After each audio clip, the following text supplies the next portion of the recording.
Magasin auprès de l'Abbé à Berck-sur-Mer. Nous sommes un magasin de producteurs et on est situé au rond-point de la zone commerciale de la Vigonne. Le projet a démarré en février 2020. C'est une agricultrice d'Héron Notre-Dame qui a eu cette idée. Elle a commencé à appeler des producteurs de la CA2BN. De fil en aiguille, on est d'autres agriculteurs à s'être rejoints au projet, de la CA2BM ou du Montreuilois plus largement. Et donc en fait le principe c'est qu'on est associés, on apporte nos produits et en fait les associés font partie de la vie du magasin, donc tiennent des permanences à la vente à tour de rôle et participent aussi à la gestion du magasin. Les producteurs sont vraiment présents à la vente.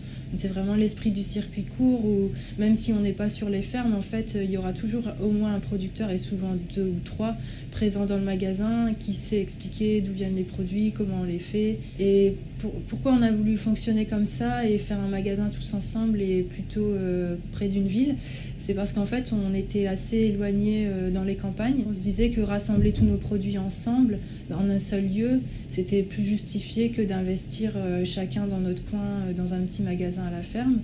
Et donc ça permet aux clients de retrouver dans le magasin déjà tous nos produits et puis tous ceux de nos dépôts vendeurs. Avec la BGE pour bénéficier de l'aide de la CA2BM pour nos investissements dans le magasin. On a fait un dossier qu'on a déposé courant 2022. Par la suite, on a eu un avis favorable et on a bénéficié de la subvention qui a été versée fin 2022 d'environ 7 500 €. Ça nous a aidé à financer une vitrine réfrigérée et aussi tous nos aménagements en bois qu'on avait décidé de faire par un ESAT du département. Pour se faire connaître, parce que donc on n'avait pas forcément d'historique sur le secteur de Berck, on a misé pas mal sur les réseaux sociaux. On a été accompagné par les services de la CA2BM aussi pour être bien référencé. Aussi, on a participé à différentes opérations dans le secteur et notamment le dispositif Clink où en fait les habitants de la CA2BM qui portent leurs bouteilles à recycler peuvent récupérer un bon d'achat et par exemple venir l'utiliser chez nous.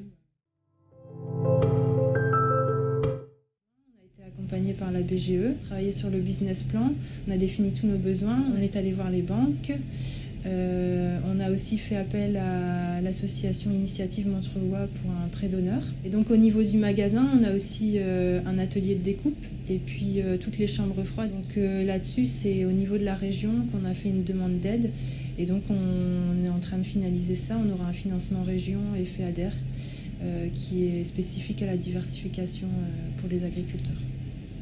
Depuis le mois de janvier, on est des gros consommateurs d'énergie, notamment avec les chambres froides et puis aussi quand même les vitrines au magasin. Et donc on a fait la demande auprès de l'État pour bénéficier du bouclier tarifaire sur nos factures d'électricité. Donc c'est vrai que ça nous aide beaucoup pour garder notre trésorerie. 4 mois, ça fera 1 an qu'on est ouvert. On souhaiterait embaucher un apprenti en boucherie pour seconder les bouchers. Et puis peut-être au magasin, on embauchera aussi une nouvelle vendeuse dans la saison si les conditions le permettent. Et après, c'est vrai qu'on recherche aussi des saisonniers sur nos fermes parce que nous, derrière, il faut qu'on suive en termes de production.